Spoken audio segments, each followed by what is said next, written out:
પશ્ચિમ બંગાળમાં મહિલાઓની દિવસે ને દિવસે બગડતી સ્થિતિ ગંભીર ચિંતાનો વિષય લાગે છે કે કાયદો અને વ્યવસ્થા માત્ર શબ્દકોશ પૂરતી સીમિત બની ગઈ છે। સંદેશ ખાલી, કૂચ બિહાર અને ઉત્તર દિનાજપુરની ઘટનાઓ સંસ્કારી સમાજ માટે શરમજનક બાબત છે। નિર્દોષ નાગરિકો અને ખાસ કરીને મહિલાઓનું શોષણ અને પીડાદાયક ઉત્પીડન તદ્દન નિંદાને પાત્ર છે। ભારતીય બંધારણનો ભંગ કરતી આ ઘટનાઓ આપણને તાલિબાન શાસનની યાદ અપાવે છે। મહિલા મુખ્યમંત્રી હોવા છતાં મહિલાઓ સાથે થતા અન્યાય, અત્યાચાર અને અપમાનથી અમે તમામ મહિલાઓ ખૂબ જ વ્યથિત અને ચિંતિત છીએ। આપ આ સમગ્ર ઘટનામાં પ્રત્યક્ષ હસ્તક્ષેપ કરી ઘટના વિશે કાયદાકીય તપાસ કરાવો। તમામ દોષિતો સામે કડક કાર્યવાહી થવી જોઈએ। પીડિત મહિલાઓની શારીરિક અને માનસિક સારવાર અને પુનઃસ્થાપના માટે અસરકારક વ્યવસ્થા કરવા પણ આપને વિનંતી છે। અમે આ સમગ્ર મામલાની નિંદા કરીએ છીએ અને કૃપા કરીને આ અત્યંત સંવેદનશીલ પરિસ્થિતિને ધ્યાનમાં લઈ શકાય એટલી વહેલી તકે જરૂરી પગલાં ભરવા નમ્ર અપીલ।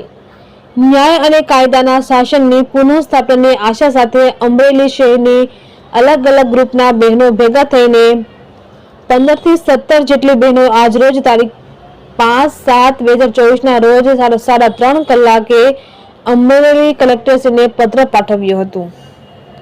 ત્યારે આ કાર્યક્રમમાં ઉપસ્થિત રસીલાબેન રાવલ, અલિયાબેન વ્યાસ, ભારતીબેન જોશી, છાયાબેન અગ્રવાલ, જયશ્રીબેન ભીમાણી, હંસાબેન મકાણી, નિમિષાબેન પંડ્યા, બીનાબેન ત્રિવેદી, દક્ષા જાવિયા, શિલ્પા પડિયા, ભાવનાબેન પંડ્યા, મનીષા જાવિયા, અંજુબેન, લક્ષ્મીબેન વગેરે હાજર રહ્યા હતા। રિપોર્ટર પ્રતિક સાવલિયા, અમરેલી। આવેદન કઈ બાબતે આપવાનું જણાવજો। રસીલાબેન રાવળ, અમરેલીની નિવાસી છું અને સ્ત્રી શક્તિ પ્રતિષ્ઠાન ટ્રસ્ટ વતી આજે પશ્ચિમ બંગાળમાં મહિલાઓ પર જે અત્યાચારો થઈ રહ્યા છે એ બાબતે આજે અમે કલેક્ટરને આવેદનપત્ર આપવા આવ્યા છીએ અને અમારી આ માંગ છે કે ભાઈ અમારી